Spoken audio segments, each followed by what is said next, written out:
Good morning, ladies and gentlemen. In June last year, the Laikipia Women Representative Honorable CATE WARUGURU shocked the entire country by making a public appearance at Capitol Hill and later on meeting with Raila Amolo Odinga. By that time, CATE WARUGURU was one of the key supporters of the Deputy President, Dr. William Samoei Ruto. And after that meeting at Capitol Hill, CATE WARUGURU became one of the greatest critics of the Deputy President, Dr. William Samoei Ruto, and the greatest supporter of President UHURU Kenyatta. We all know the kind of a person CATE WARUGURU is, a firebrand politician who can shoot when necessary.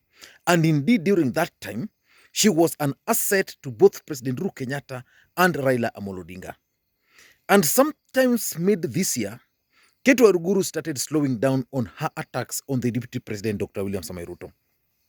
And yesterday, CATE WARUGURU appeared in a meeting with the Nakuru Senator Susan Kihika and the Malindi Member of Parliament, Aisha Jomwa.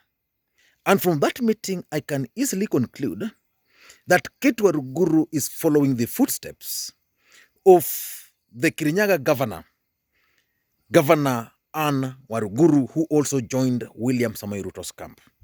So in this video today, I want us to try and figure out what is wrong with the President UHURU Kenyatta and his camp. Because CATE WARUGURU is not the first member of parliament or even a senator who joined President Ruto's camp from William Ruto's camp but made a tactical retreat. For example, the Muranga Senator Uruguru Kenyatta dumped William Samoei Ruto's camp, joined President UHURU Kenyatta, was made the whip, but later on made tactical retreat to William Ruto's camp. What's really happening in President UHURU Kenyatta's camp? Because something must actually be wrong. But before you do that, if you're watching this channel for the first time, I want you to take a second or two and click the subscribe button so that next time we produce a video like this, YouTube will automatically notify you. And to the subscribers, I want to continue. Thank you guys for your continued support. And by the way, I'm doing this video, as you can see now, from the village in Nyakach, and it's actually at night around 11 p.m. But I hope you are going to enjoy the video. Don't forget to subscribe if you are not yet subscribed. And to the subscribers, please remember to give this particular video thumbs up. I want to try and be very brief for now. And I know I promised to do a video on how William Samoei Ruto is using or is cheating Musalia Mudavadi to run for the presidency. And maybe Musalia Mudavadi is not aware, but is using some of the key allies of Musalia Mudavadi to achieve those objectives. I'll do that video later. Now, let us get back to the main issue. Is there something wrong with the President UHURU Kenyatta's camp? Why is it that he can't retain his key supporters? Because I was even going through Wambugu Ngunjiri's post. He's also making some suggestive posts on his Facebook page. What's really happening? Why can't those who defect to UHURU Kenyatta's camp remain there? Is it possible that the Deputy President has made it very difficult for some of these leaders to stay in President UHURU Kenyatta's camp? Why, for example, do you think CATE WARUGURU,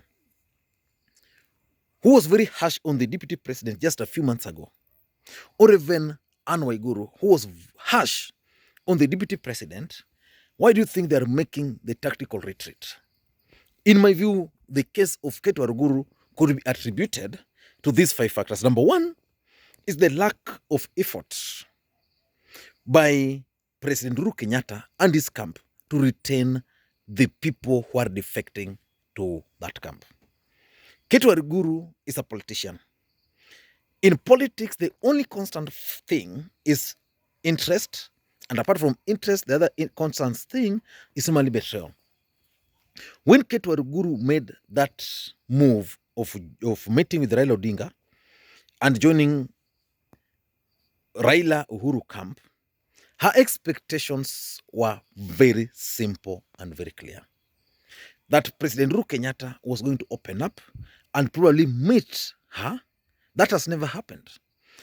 Up to now, President Uhuru Kenyatta has never bothered to even meet with CATE WARUGURU. CATE WARUGURU is a politician. Raila Odinga is not a very popular candidate in that region. Of course, he's making progress, but not as popular as the deputy president. CATE WARUGURU had expected that President Uhuru Kenyatta, or maybe his handlers, were going to make certain things easier for her.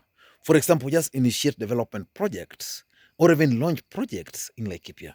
That has never happened. That can also be the case of what happened to UHURU Kenyatta. He had expected that through the appointment as the whip, meeting President Uhuru Kenyatta was going to be very easy for him. But that was again made impossible, and UHURU Kenyatta had to leave. I want to assume that meeting President Uhuru Kenyatta, or even the president and his team helping CATE WARUGURU initiate development projects in her county, never took place. So she had no option than to go back to the deputy president. And I don't want to assume things. I just want to be straight. You should expect the deputy president, Dr. William Samoei Ruto, in Laikipia in the next 2 weeks. That's how the deputy president operates. And CATE WARUGURU will play host, just like Wamuchomba has been doing the same. So there's something wrong in President Uhuru Kenyatta's camp. If the president and his team will not be fixing those, we should expect more people to the camp from that camp. Number two, I think the deputy president is also doing something of late. The deputy president is reaching out to some of these people.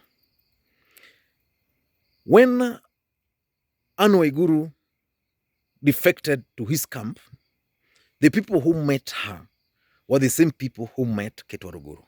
That is Susan Kihika, Aisha Jumwa, and also there were some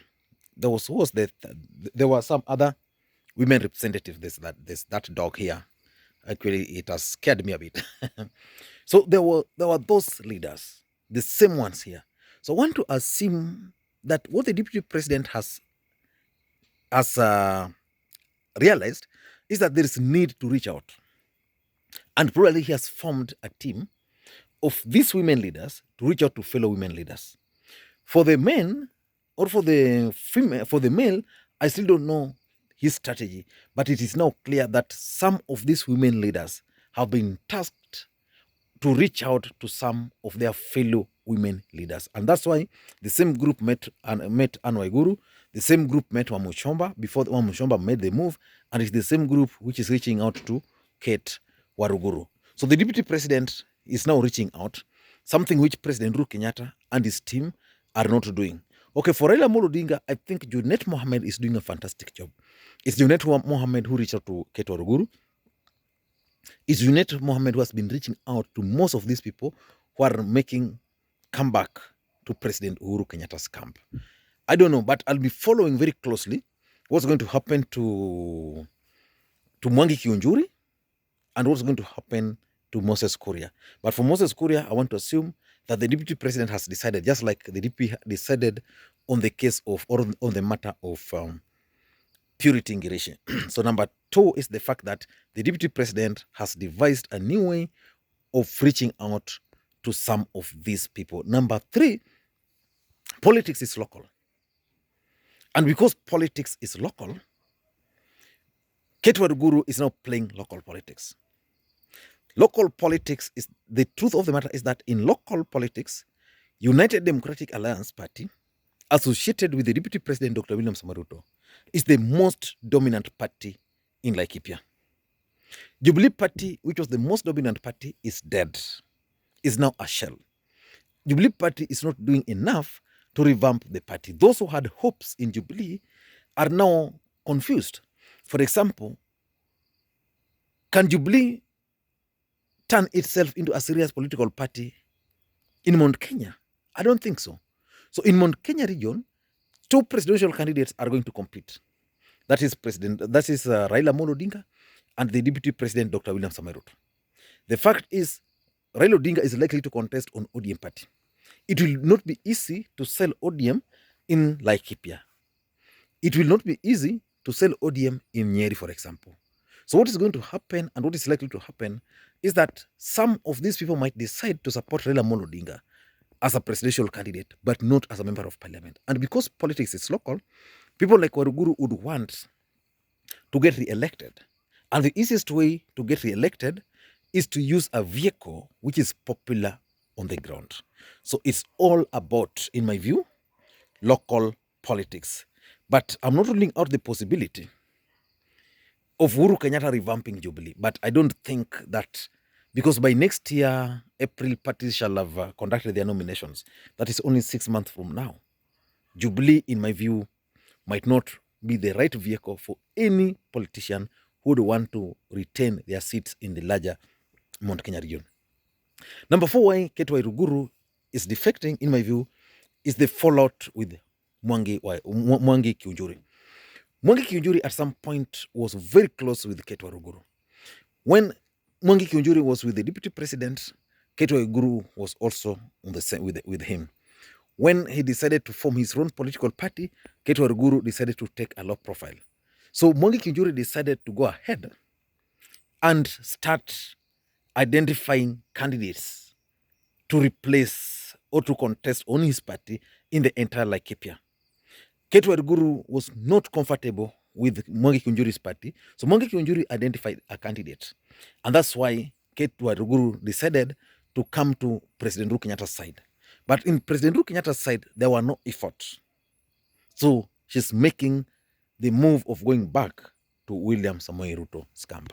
And lastly, why this is happening is because of the falling fortunes of Jubilee Party in the larger Mount Kenya region. Let us wait and see what's going to happen to Jubilee Party after kicking out the deputy president and when the president will decide to go to the ground to start campaigning. But the truth of the matter is that as we speak today, Jubilee Party is not the Jubilee Party of 2013 or even Jubilee Party of 2017. And because Jubilee Party is not that popular, most of these candidates are opting to either join Moses Kuria's party or to join Mwangi Kiunjuri's party, but majority of them are deciding to go back and work with the Deputy President, Dr. William Samoei Ruto.